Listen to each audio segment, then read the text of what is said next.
1 week later. So it's actually been a week since I bought this camera. I've had exams going on over the past few days, so I haven't been able to play with it much, but yeah, here's a video. I mean, I don't know how this looks. There's a light right here. You can see it in my glasses. And I'm in focus, I think. Yeah, this is my first time doing it, so you're gonna have to forgive me for that. If there's any errors or anything that you'd like me to improve, let me know in the comments down below. Alright, yeah.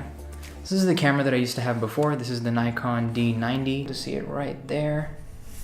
But yeah, so this is the camera I used to have before this. This was released in 2009, so this is really old. Now, I wasn't much into photography or videography back then, obviously, because I was a kid.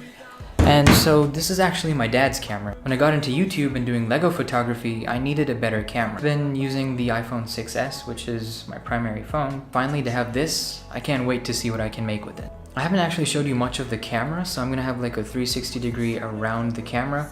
And then I'm gonna roll some footage that I just shot with this. It's nothing great, but just to show you what the camera is sort of capable of. I haven't put it through its paces fully.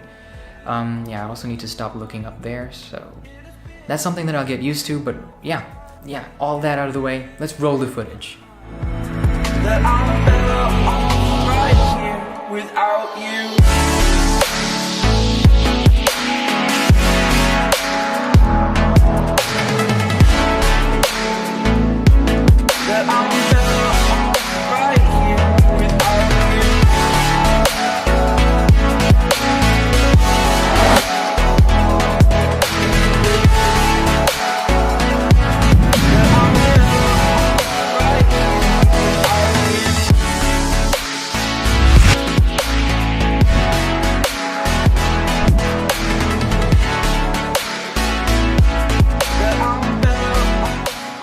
Hey, thank you so much for watching. Hit that subscribe button, follow me on Instagram and Twitter at ParikV, and yeah, I'll see you guys in the next video.